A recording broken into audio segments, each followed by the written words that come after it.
amigo. Bien, bien.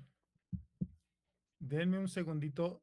Estaba afinando el tema y no se los alcancé a mandar, pero denme 2 segunditos. Ahorita se los hago llegar. En si bemol, por favor, para alcanzarla.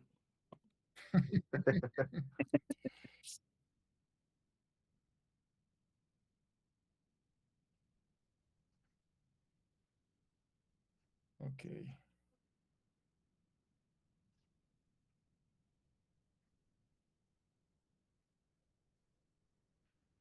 Listo. Ahí les tiene que ir llegando. ¿Cómo están?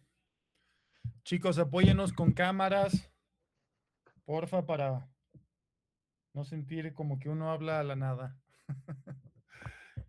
Qué bendición estar acá.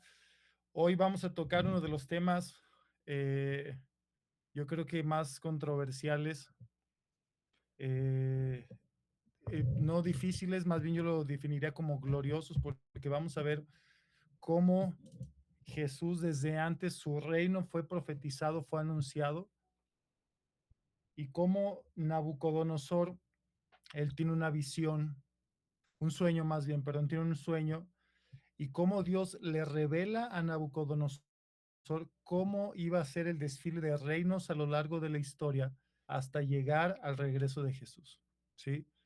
Entonces, ¿por qué es tan importante conocer Daniel? Ya en su momento haremos una serie profundizando en Daniel, pero ¿por qué Jesús cita al profeta Daniel?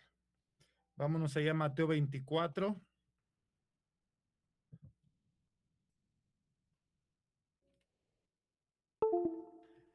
Venimos a la mitad del capítulo. Ya a Jesús le preguntaron cuáles son las señales. No me voy a parar a recapitular porque sí son varios puntos que quiero que hablemos. Pero llega este momento donde versículo 10 viene la ofensa. Muchos tropezarán, ¿sí? O muchos caerán en la trampa, que es la palabra escandalizo, van a caer en una trampa como una trampa de animales. Se entregarán unos a otros y unos a otros se van a aborrecer.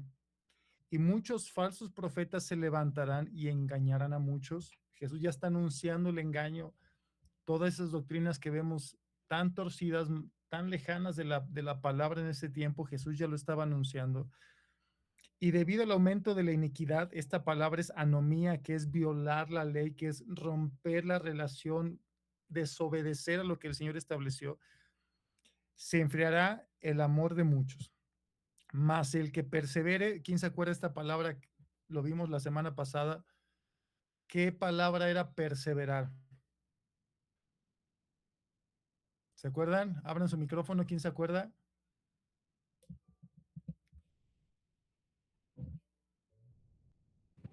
Ser constante. Ser constante, muy bien. Miren mi tacita, qué padre, me la regaló un buen amigo. Esa palabra, el original es jupomoné. Ser constante, fidelidad bajo presión. Yo encontré una definición que armé y me encanta. No desviarse del propósito y lealtad a la fe, ni siquiera por las mayores pruebas y sufrimientos. Queda mucho más claro, ¿no? No me voy a desviar de la fe, es decir, no voy a apartar mis ojos de la meta. A pesar de lo que me esté pasando, no voy a desviarme de la meta. Voy a permanecer fiel, voy a estar viendo y voy a seguir caminando ahí. Diría Rocky en Rocky 6, no se trata de cuán fuerte pegas, sino de cuán fuerte te pueden pegar y sigues avanzando. Películas de mis tiempos ahí. Y será predicado este evangelio del reino en todas las naciones, para testimonio, para marturión, que es para evidencia dada, para dar evidencia a todas las naciones, y entonces vendrá el fin. Y aquí entra Jesús a este punto. Por tanto, es decir, pongan atención, esto es importante. Cuando vean en el lugar santo la abominación de la desolación o la abominación desoladora anunciada por el profeta Daniel, el que le entienda, y empieza a dar señales ahí Jesús más adelante. Jesús cita al profeta Daniel y quiero que entremos aquí en materia. ¿Por qué Daniel? ¿Por qué este muchacho? ¿Por qué Daniel? Daniel, cuando es llevado en cautiverio, depende los teólogos, la teología histórica o donde te bases, hay un margen que tenía entre 14 y 17 años. Cuando él fue llevado cautivo a Babilonia con varios del pueblo, la historia nos cuenta que fueron varias deportaciones, no solamente fue una, fue en partes, pero Daniel nos va a citar a Daniel y a sus amigos. ¿Quién se acuerda de sus amigos? Sadrach. Bueno, ya les cambiaron el nombre. A ver, ¿quién se acuerda de los nombres originales? Mesac y Abednego. Ajá, esos fueron los nombres que les cambiaron. ¿Se acuerdan de los tres que tenían?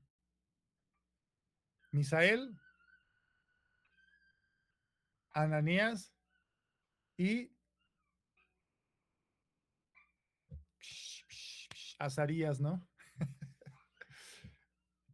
Entonces, ¿qué onda con esos muchachos? Algo que sí quisiera parar un poquito y qué bueno que los veo varios papás conectados, gracias.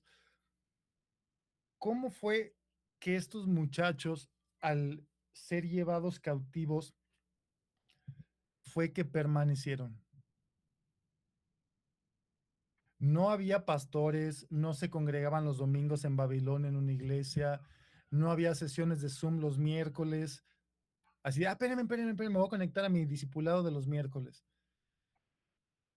¿Cómo fue que estos muchachos tenían las bases tan bíblicas, tenían el fundamento tan arraigado en su corazón que decidieron no contaminarse de lo que el rey comía? ¿Se acuerdan que ya hemos platicado acerca de Daniel, niños? ¿Cómo es que ellos tuvieron el celo de decir, no voy a contaminarme, no me voy a desviar? ¿Se acuerdan que hacíamos y lo hablábamos la semana pasada? ¿Qué es lo que estamos deseando? ¿Qué es lo que estamos viendo? ¿Dónde? ¿Qué es lo más importante? Y hacíamos la semana pasada, citábamos Génesis, cuando Eva dice la palabra que vio, que codició, que fue, vio el fruto y fue, lo codició, lo deseó, lo anheló. Cuando en estos tiempos que vamos a entrar, niños, y ya están viviendo ustedes, tenemos de dos. Lo que yo estoy viendo, lo que estoy teniendo de frente o lo que Dios dijo en un principio. ¿Me explico? ¿Quién fue el que les dio esos principios a estos muchachos? Me estoy saliendo un poquito del tema, pero sentí hablar esto. ¿Cómo fue que Daniel fue preparado? Porque quiero decirles, los 12 capítulos de Daniel, Daniel estuvo bajo la autoridad y el reino de Babilonia. Él no salió, él se quedó en Babilonia. ¿Sí? Por ahí la historia nos dice que cuando vienen los sabios de Oriente, cuando Jesús nace y llevan presentes a Jesús, hay historiadores que dicen que esta gente que se movió desde Oriente conocían las profecías bíblicas por causa de Daniel, de la enseñanza que él dejó. Entonces, ¿quién instruyó a estos muchachos? ¿Quién creen? Pregunta del millón. Los papás. ¿Sí? Yo creo que los papás enseñaron a Daniel las profecías de Jeremías. La deportación de Babilonia fue profetizada por Jeremías. Y había hombres que se levantaban y decían, no, paz, prosperidad, todo bien. Y Jeremías se levantó y dijo, 70 años. Y yo creo que los papás discipularon a Daniel diciéndole, va a pasar esto. ¿Sí? ¿Fue culpa de Daniel? No. Pero en medio de esa deportación y de esa tribulación, Dios levantó un hombre con tanta sabiduría, con tanta humildad, con tanto amor al Señor. A lo largo del libro vemos que el ángel Gabriel se presenta con Daniel y le dice 2 veces, Daniel, eres varón muy amado. Era alguien que tenía el compromiso con el Señor en su corazón tan arraigado. Yo creo que los papás le dijeron, hey, van a venir, nos van a matar, te van a llevar cautivo a Babilonia en contra de tu voluntad, vas a ser eunuco y vas a estar bajo la autoridad de Babilonia. Qué discipulado para los que somos papás tan difícil hacia nuestros hijos, ¿no? Qué complicado. Pero él decidió permanecer fiel. Eso habla de nuestra responsabilidad como papás, papás que estamos aquí conectados. Yo cuando estudiaba esto, me atravesó y dije, ¿qué tanto estoy realmente discipulando a mi hija? ¿Qué tanto estoy preparándola, enseñándola a amar al Señor y a perseverar, aunque yo no esté y ella esté en un lugar donde tenga todo a pedir de mano? Lo hablábamos con los muchachos en alguna de las sesiones. Imagínense que son llevados al mejor lugar del mundo que ustedes quieran ir, que quieran estar con puros famosos, ahora que está el mundial, que estén con los jugadores más famosos, que tengan la comida que quieren, que no estén sus papás que los regañen, no tengo que levantarme a la escuela, no tengo que recoger mi cuarto. Veo ahí 2, 3 caritas sonriendo. Imagínense. Nadie te va a ver, nadie te va a juzgar, nadie te va a criticar, nadie va a decir, ay, pues no que ibas el domingo a la congre y yo te vi ahí levantando las manos y ahora mira. Pero él decidió, porque él conocía al Señor. Entonces, eso a mí me dejó pensando mucho, se los comparto. Abracemos nuestro compromiso con nuestros hijos.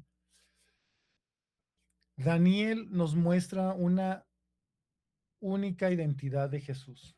Jesús es revelado en el capítulo 7 de Daniel y es la única vez que este título es mencionado en arameo en todo el Antiguo Testamento. Todo el Antiguo Testamento fue escrito en hebreo, pero aquí es mencionado como el Hijo del Hombre. ¿Sí?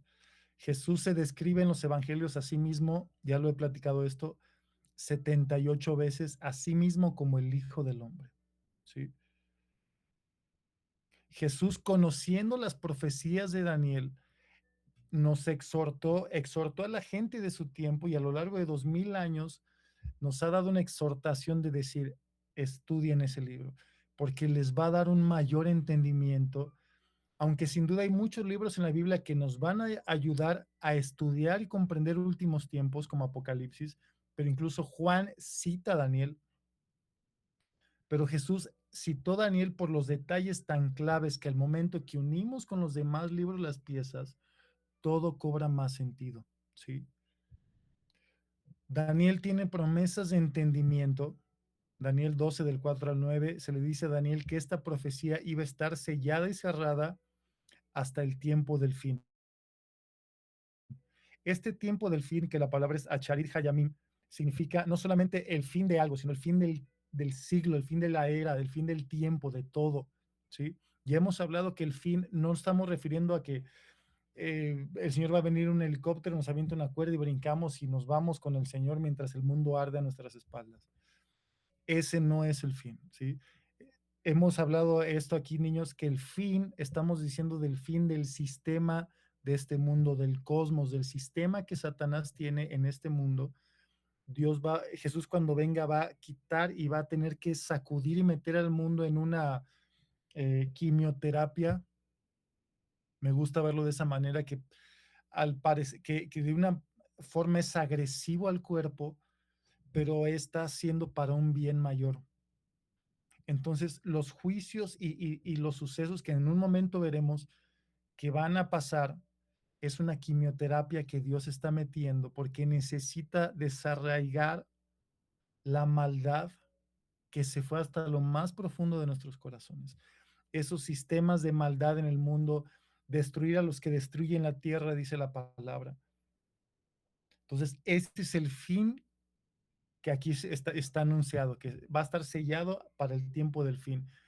Y creo firmemente, y lo hemos platicado, no sé si el Paz ya se conectó, lo hemos platicado mucho, que no es por casualidad que en estos tiempos haya un entendimiento mayor de las escrituras, como teniendo más claro a dónde vamos. ¿Sí? No es coincidencia, no es casualidad. Hace 26 años que yo llegué al Evangelio, no había esto. No se hablaba de esto. Estaba guardado el regreso de Jesús en el cajón más subterráneo posible y no se tocaban estos temas, pero como le hemos hablado, esta es la consumación de mi fe. ¿Qué es lo que yo tengo que hacer? Tener entendimiento y sabiduría. Por eso Pablo en Efesios 1:17 dice, espíritu de sabiduría y de revelación. ¿Qué está diciendo? La sabiduría es lo que me va a guiar y me va a enseñar qué es lo que tengo que yo hacer con la revelación que se me está dando. ¿Sí? No es nada místico, es dame sabiduría, dame entendimiento, como Salomón lo pidió, dame sabiduría para poder entender lo que en su momento me vas a revelar y me vas a mostrar para poderlo vivir, discernir, comer, que me atraviese, discipular a mi familia y que la iglesia podamos caminar con un mismo entendimiento. Amén, Señor. Daniel ahí mismo reconoce que dice, no entiendo nada. ¿Sí? Voy a hacer un pequeño resumen de Daniel porque hay mucho, de verdad hay mucho y no los quiero llenar de información, quiero que sea poco y profundo. Y el ángel lo anima y le dice, hey, registra cada palabra, registra cada detalle, porque va a haber una generación en los últimos tiempos que las entendería con claridad. Esta es una de las principales razones por las cuales yo creo que Jesús dijo, hey, el que lea a Daniel, estudien a Daniel. Vean por qué Daniel habló de esto, por qué Daniel tiene diferentes visiones a lo largo de su vida. Y por eso necesitamos estudiar este libro. Y hay dos promesas, Daniel 11:32 y Daniel 12:13, que dice, quienes estudien este libro se van a volver entendidos en los tiempos, conocerán a su Dios, ¿sí? Y van a actuar e instruir a muchos. Y el capítulo 12, versículo 3 dice, y los sabios brillarán en medio de la oscuridad, ¿sí? El conocimiento de la palabra Colosenses nos dice que los tesoros de la sabiduría están ocultos en Jesús. El conocimiento de ese hombre y conocimiento de su plan va a ser la forma en que podemos afrontar los tiempos que estamos viviendo y los que están por venir. Conoceremos al Señor y actuaremos con sabiduría y con entendimiento y seremos esa luz que va a brillar en medio de la oscuridad, ¿sí? Amén. Ok, vamos entrando en materia. Letra B, los que están viendo las notas, ¿cuál es la estructura del libro? ¿Sí? Se divide en dos partes. Una que es la histórica, que para mí es histórica y profética porque hay tanto y tanto que nos enseñan los primeros 6 capítulos de Daniel. Y la parte que es totalmente profética, que es del 7 al 12. Entonces, histórico 1 al 6, profético 7 al 12. ¿Ok? La primera parte, la historia de Daniel y sus amigos, son una sombra de las dinámicas que sucederán en los últimos tiempos. Su preparación para servir al rey, que fue lo que empezamos a platicar, la interpretación del sueño de Nabucodonosor en el capítulo 2, el horno de fuego, el foso de los leones y entre otras tantas historias. Y estas historias definitivamente son un mapa de ruta. ¿Sí? La segunda parte describe 4 visiones que Daniel tuvo. Capítulo 7, que es donde nos vamos a centrar un poquito más el día de hoy.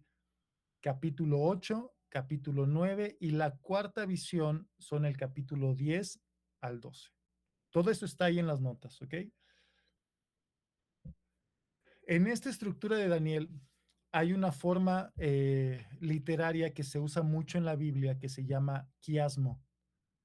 El quiasmo es cómo los textos de los capítulos van sincronizándose, pero van apuntando a una parte central que es el mensaje principal, ¿sí?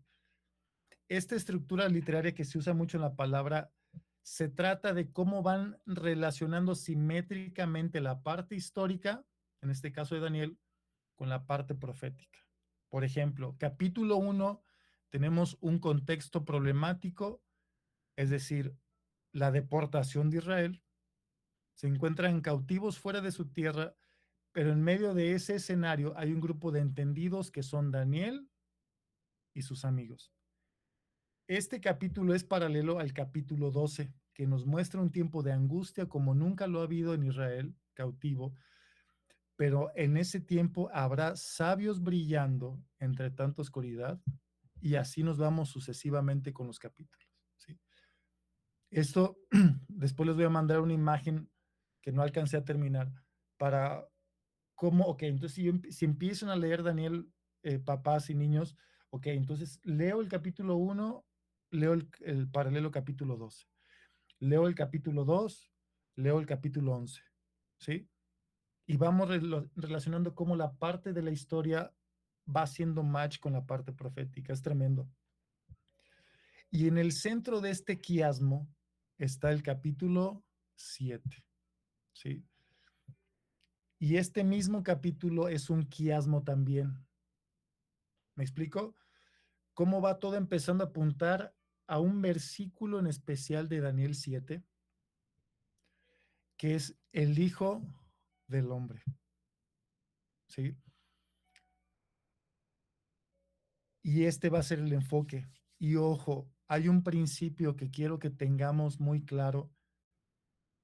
Eh, yo sé que es hablar de últimos tiempos, como lo hemos dejado claro, no es un tema amarillista, no es un tema de compramos provisiones, nos vamos al sótano y que el mundo explote. No, no, no se trata de eso. Se trata de conocer, profundizar en la revelación de Jesús. Entonces, a mí me dio esta premisa. Todo estudio de los últimos tiempos que no tenga a Jesús en el centro y nos haga anhelar su regreso, debe ser descartado, ¿sí? Es decir, si yo estoy viendo en internet videos que empiezan a hablar, eh, ahora como estuve estudiando y revisando, me empezó a mandar información con música muy de drama. ¿Quién es el anticristo? Y el anticristo. No, no. Estamos llamados a conocer a Jesús. Estamos llamados a amar a ese hombre. Estamos llamados a tener una relación profunda con él. ¿Sí? Y como paréntesis, no está en el tema, pero ese famoso, seguramente lo han visto en las películas y en videos, ese 666, ese triple 6, ¿lo han visto? ¿Sí? La Biblia muchas veces en números nos da muchos mensajes y muchos significados, pero ese 666, más que una marca en la frente, nos habla de cómo en los últimos tiempos la centralidad del hombre va a ir al infinito, el yo, en la humanidad, y eso lo podemos conectar con Génesis 12, la Torre de Babel.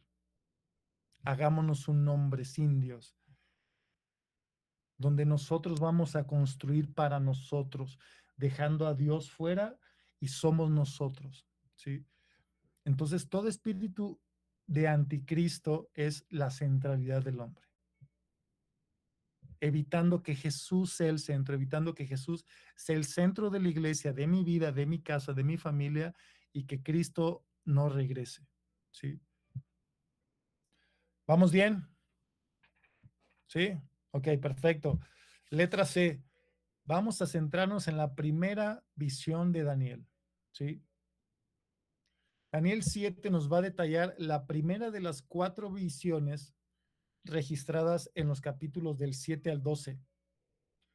Resalta cómo Dios va a usar 4 imperios mundiales para su propósito de traer a Israel a la salvación y de prepararlos para el liderazgo mundial, mientras que Él purifica a su iglesia y establece su reino en la tierra, ¿sí?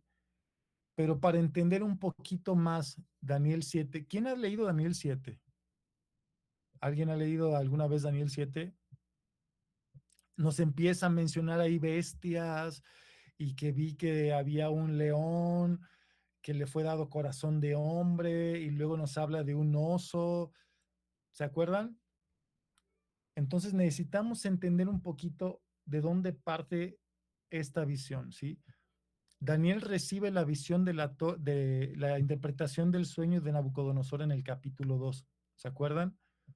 Más o menos 603 años antes de Cristo, mientras Daniel era un joven, probablemente un adolescente, Dios le da una interpretación para revelar el sueño de Nabucodonosor, ¿sí? 50 años después, Daniel recibió su primera visión, es decir, entre el capítulo 2 y el capítulo 7 de Daniel, hay más o menos 50 años de diferencia. Entonces, Dios le da la interpretación del sueño de Nabucodonosor de los reinos y luego 50 años después Dios le vuelve a decir, le recuerda a Daniel, esta es la interpretación. ¿Te acuerdas de que vimos esto? Ahora lo vamos a ver de esta otra manera. Daniel 7 confirma y elabora lo que le fue dado en un sueño primeramente a Nabucodonosor, ¿sí? La estatua, y necesitamos compararlos para obtener un poquito más de entendimiento y las perspectivas de cada una de estos dos capítulos. Nabucodonosor vio 4 reinos representados en los materiales preciosos o los materiales que hacían esta estatua, ¿sí? La cabeza primero era de oro, ¿sí? El pecho y los brazos eran de plata, el vientre y los muslos de bronce y las piernas de hierro y sus pies de hierro y de barro, ¿sí? Si vamos rápido ahí a Daniel 2, 44 y 45 dice, en los días de estos reyes, el Dios del cielo levantará un reino que jamás será destruido y este reino no será entregado a otro pueblo, ¿sí? Desmenuzará y pondrá fin a todos aquellos reinos y él permanecerá para siempre. Tal como usted vio que una piedra fue cortada del monte, es decir, Nabucodonosor tiene este sueño de esta estatua gloriosa y de repente ve que una piedra es cortada y llega y golpea la estatua, pero no golpea la estatua en la cabeza, ni en el pecho, ni en las piernas, golpea los pies. Tal como usted vio que una piedra fue cortada del monte sin ayuda de manos, es decir, no fue hecho por los hombres, y que desmenuzó el hierro, el bronce y el barro y la plata y el oro, el gran Dios ha hecho saber al rey lo que sucederá en el futuro. Así pues, el sueño es verdadero y la interpretación es fiel. ¿Sí?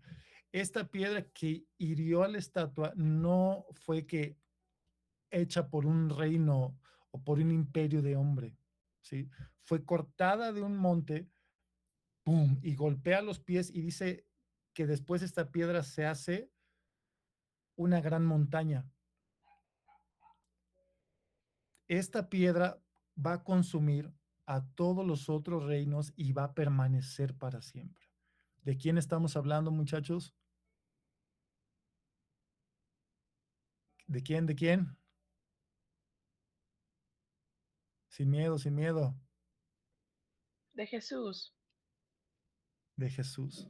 Amén. Estamos hablando de Jesús. Imagínense, Nabucodonosor ya estaba soñando con lo que iba a pasar al fin de la era.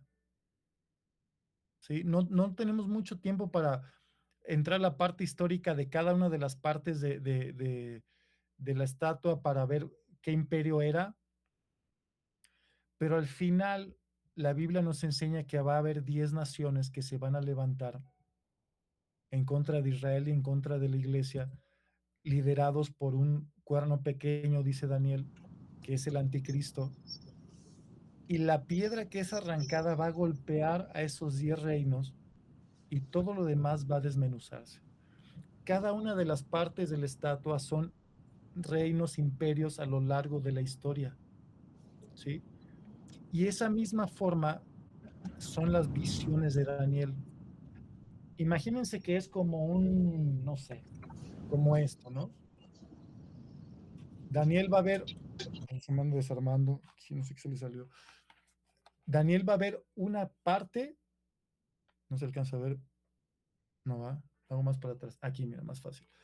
Daniel va a ver una parte, pero en cada una de las visiones va a haber partes diferentes de un mismo mensaje. ¿Sí? Entonces, eso nos va a hacer un poquito más claro entender por qué Jesús citó Daniel. Y el capítulo comienza con un desfile de imperios que se levantan a lo largo de la historia, reafirmando la visión del capítulo 2, ¿sí? Pero ahora expresada mediante simbología de bestias, un león, un oso, un leopardo y una bestia que dice Daniel, o sea, indescriptible. No había forma de describir eso. El énfasis principal recae en el último, en la bestia que no se podía describir, que es el anticristo.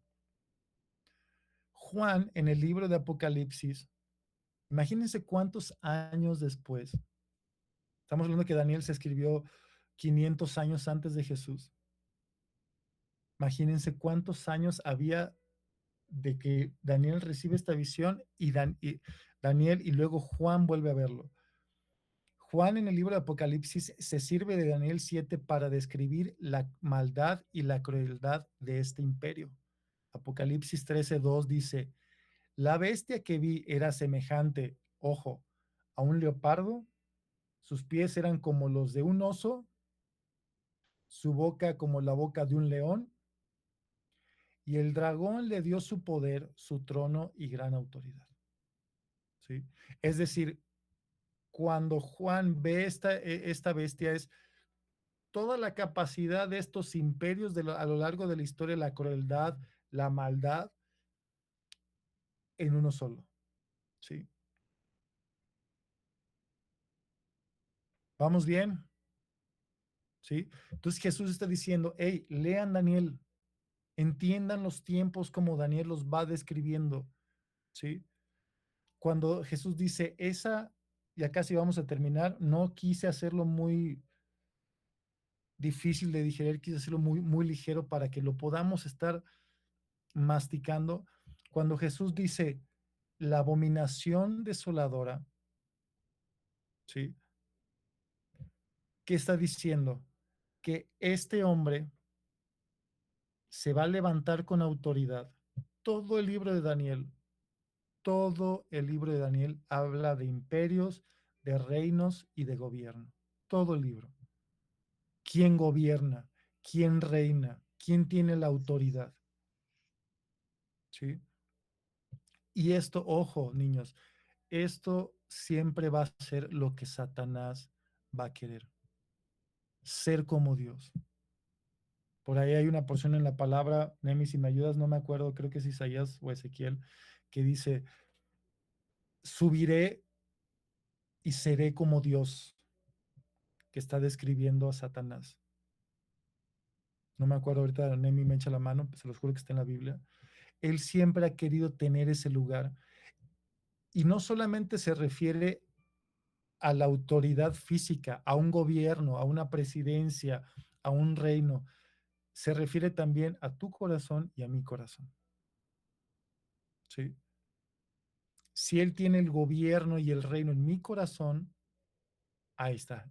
Gracias, gracias, Toñito. Isaías 14, 13 al 15. ¿Sí? Él siempre ha querido ser el rey, el soberano, el de la autoridad. ¿Se acuerdan cuando lleva a Jesús a un monte y le dice, todos estos reinos me pertenecen? ¿Cómo es que él llegó a tener los gobiernos del mundo? ¿Se acuerdan? Nos vamos para atrás a Génesis 2, cuando Dios pone a Adán y Eva en el huerto del Edén, que les dijo: sojuzgad, gobernar, reinen aquí. ¿Sí? A causa del pecado, ese gobierno les es quitado y lo tiene Satanás. Ahí está, mira. Gracias, Nemi. Tú que dices en tu corazón, subiré al cielo en lo alto. ¿Sí? Yo que en mi corazón subiré y tomaré el lugar de Dios. Entonces, a causa del pecado, Satanás tiene ese gobierno. Y él va a hacer todo lo posible para conservar ese gobierno en tu corazón, en mi corazón. Y Jesús va a venir y va a juzgar las naciones con vara de hierro y las va a quebrantar y va a ser el Señor de señores y el Rey de reyes. Y esto no tiene que darnos temor, esto tiene que ser un anhelo en el corazón de decir, toda la maldad que estamos viendo y que se irá incrementando, el Señor va a venir y va a quitar esos gobiernos y va a haber una trompeta que va a decir, los reinos del mundo han venido a ser de nuestro Dios y de su Cristo. Tienen, eso no lo dice, pero quiero pensar que así va a ser, tienen tantas horas, reinos del mundo, para entregar su autoridad. ¿Sí? Salmo 2, las naciones se airaron. ¿Sí? Pero el que está en los cielos se reirá. Es decir, no, hombre, porque él tiene el gobierno. ¿Sí? Y eso es donde vamos a cerrar este tema el día de hoy.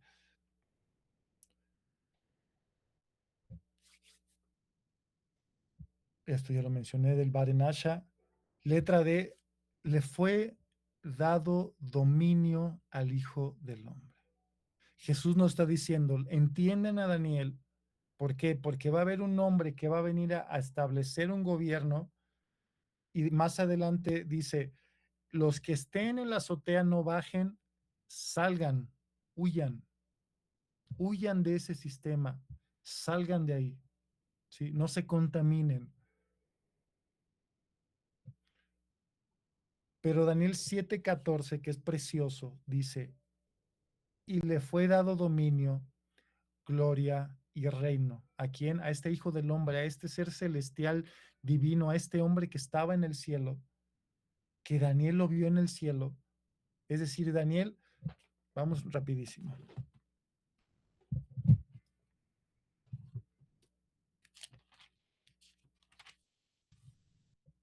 Daniel 7:13, ¿lo tienen ahí? Este versículo en especial, en específico este 7:13, que es el quiasmo, que todo el capítulo 7 está apuntando a ese versículo, dice, seguía yo mirando en la visión de la noche y he aquí, este he aquí es contemplen, es véanlo, es él, es el mensaje de Juan el Bautista, es él, ¿sí? He aquí con las nubes del cielo, venía uno como hijo de hombre, pero que vino hasta el anciano de muchos días y le hicieron acercarse delante de él. Aquí nos está dando todo el evangelio completo. El Hijo del Hombre que vi que venía entre las nubes, Apocalipsis 1 nos dice, he aquí todo el ojo le verá en las nubes, pero que anteriormente vino hasta el anciano de muchos días. Esa palabra es Maranata. Maranata es el Señor viene, pero si tú cambias el acento y le pones Maranatá, es el Señor vino. Entonces aquí Juan en un versículo, en una pequeña palabra, resumió todo el Evangelio. Ese Hijo de Hombre que vi en el cielo, que estaba viniendo entre las nubes, pero que vino ante el anciano de días, que vino ante el Padre primeramente, y le hicieron acercarse delante de él. Versículo 14, y le fue dado el dominio, la gloria y el reino para que todos los pueblos, naciones y lenguas le sirvieran. Su dominio es dominio eterno que nunca pasará, y su reino, un reino que no será destruido jamás. Entonces Jesús dice, hey, va a venir este hombre y cuando vean esas señales, huyan. La abominación desoladora no es la cosa más mística y no, nos está anunciando que decir, hey, cuando lo vean, no se contaminen, salgan de ahí, pero yo ya voy a venir a establecer mi reino y él está bajo mi autoridad. ¿Sí? No quiere decir lo que Hollywood nos ha puesto, que es como si Jesús y Satanás están al mismo nivel de autoridad y de poder. No es cierto. No es cierto. Dice la misma palabra, los demonios creen y tiemblan. Él está sometido bajo la autoridad. Siéntate a mi diestra hasta que ponga a tus enemigos por debajo de tus pies. Salmo 110. Él está bajo la autoridad del Cordero. No hay nada por encima de él. Todas las cosas subsisten y fueron creadas por el poder de su palabra. Por eso es importante conocer cuál va a ser el plan, porque Jesús en Mateo 24 nos empieza a dar todas estas señales. Tenemos 15 minutos. Nos empiezan a dar estas señales e incluso el mismo Satanás, el mismo anticristo que se levantará, está sujeto a la autoridad de Jesús y es parte del plan del Señor. No hay nada fuera de su plan, niños. No hay nada que pase en esta tierra que no esté bajo su plan. Todo está alineado a su plan. Todo se está alineando a su plan. En esta misma generación, niños, en estos lapsos de 100 años, Israel volvió a su tierra, Jerusalén volvió a ser su capital, cosas que en la Reforma hace 500 años ni por aquí. Y la gente decía, ya estuvo, Dios acabó con Israel. No es cierto. Todo se empieza a alinear, todo empieza a acomodarse dentro del plan de ese Hijo del Hombre que va a venir, y ese día va a ser grande y glorioso para los que lo aman, para que lo conocen, para los que realmente jupomonean su vida, a los que realmente permanecen fieles, amando al Señor. Aunque yo vea cosas que diga, yo quiero eso, permanezco fiel, Señor. Es más importante lo que tú dices de mí y a lo que tú me estás llamando que a lo que me están pasando por enfrente. Sí. Y para terminar, Nabucodonosor, en el capítulo 4, cuando él se vuelve una bestia, que Dios por su soberbia, su orgullo, su vanagloria, Dios lo doblega y lo somete y lo quebranta. Cuando él dice la Biblia que voltea, alza sus ojos al cielo y dice que volvió en sí. Versículo 17 dice, esta sentencia es por decreto de los vigilantes y la orden es por decisión de los santos, con el fin de que sepan los vivientes que el Altísimo domina sobre el reino de los hombres y se lo da a quien le place y pone sobre él al más humilde de los hombres. Necesitamos, niños, papás, esa humildad que tiene ese hombre. ¿Sí? Esto no está en el tema, pero a lo largo de 22 capítulos de 404 versículos de Apocalipsis, Jesús es mencionado 24 veces como Cordero. ¿Qué quiere decir esto? Que su gobierno nos va a reinar un rey manso y humilde. ¿Sí? Entonces, la abominación desoladora es un hombre que va a querer tomar el lugar de Dios, que siempre ha querido tomar el lugar de Dios, pero que cuando venga ese hombre en su caballo blanco con sus ojos de fuego, su cinturón de oro y montando, liberando a su pueblo, las naciones alrededor de Jerusalén, y tú y yo vayamos detrás de él y él se pare en el monte de los olivos, yo creo que van a temblar. porque Él sabe, niños, Él sabe que le queda poco tiempo. Y tú y yo, siendo entendidos con esto, vamos a instruir a muchos. Entonces, papás, pongámonos las pilas. Niños, pongámonos las pilas. ¿Sí? Amemos al Señor. Apaguemos la tele y juntémonos como familias a orar 5 minutos, 10 minutos.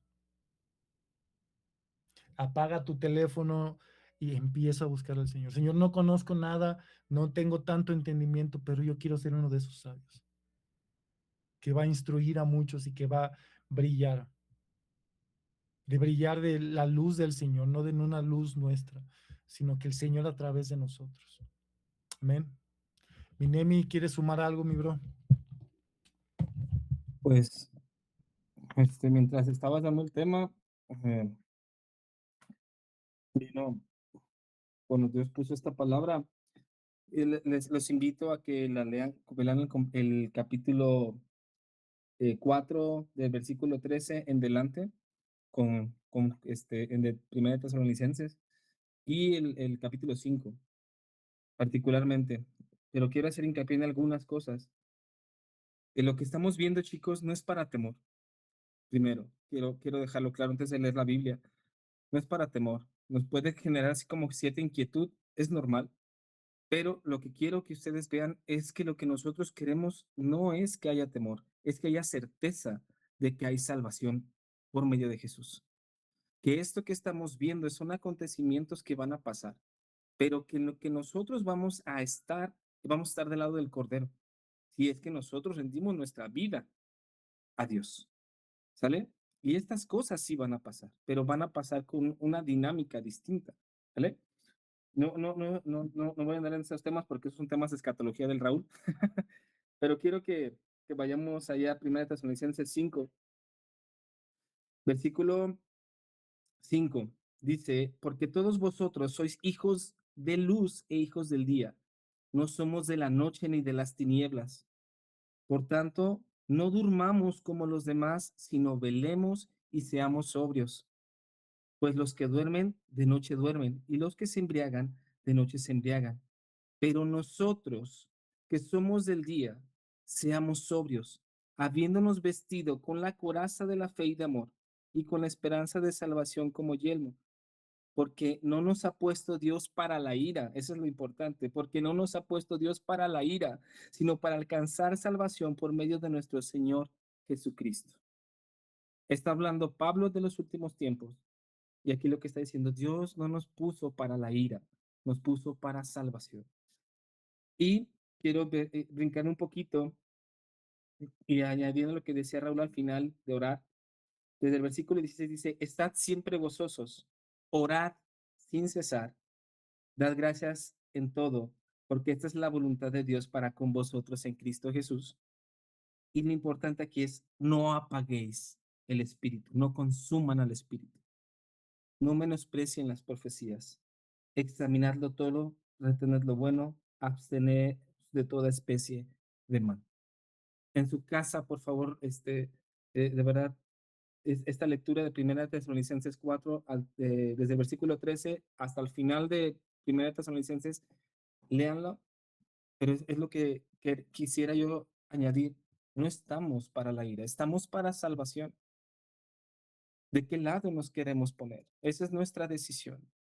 Dios preparó el camino para que nosotros lo transitáramos, pero también depende de nosotros si queremos alcanzar salvación mediante el sacrificio que ya fue hecho perfectamente por Cristo. ¿Vale, chicos? Entonces, sí, hay que tener en cuenta lo que dice Mateo 24 y toda la profecía, por eso quise leer esa parte de no menosprecien las profecías, pero lo importante es cómo caminamos en las profecías, con la certeza de que nosotros somos salvos por medio de Cristo. ¿Sale? Amén, amén, amén. Paz, ya vi que andas por ahí. ¿Quieres comentar algo? Hola, buenas, Dios les bendiga, buenas noches. Me da gusto ver más papás aquí involucrados porque el espíritu del anticristo es destruir la familia. O sea, con Faraón, el aborto matara a Moisés y a esa generación, con Herodes matar a Jesús, y ahora ustedes, el aborto está, a ustedes no los abortaron, obvio, gracias a Dios, pero es un espíritu que quiere destrozar la familia y me da mucho gusto ver a los papás aquí involucrados. Qué bueno que se toman el tiempo. Y tal vez, algunos tal vez lo hicieron porque dijeron, a ver, ¿por qué les están enseñando esto? Y está bien, es totalmente válido. Se está enseñando porque tenemos que preparar a una generación. Tenemos que enseñarles lo que viene para que estén simplemente preparados. Y yo quiero que lean Segunda de Corintios capítulo 4, verso 6. Lo voy a leer en la versión estándar, vuelvo a repetir, léanlo. Segunda de Corintios 4:6, porque el mismo Dios que mandó que la luz brillara desde la oscuridad es el que ha hecho brillar su luz en nuestro corazón. ¿Quién es el que ha hecho brillar la luz en nuestro corazón? Dios el Padre, para que podamos iluminar a otros, dándoles a conocer la gloria de Dios que resplandece en el rostro de Jesucristo.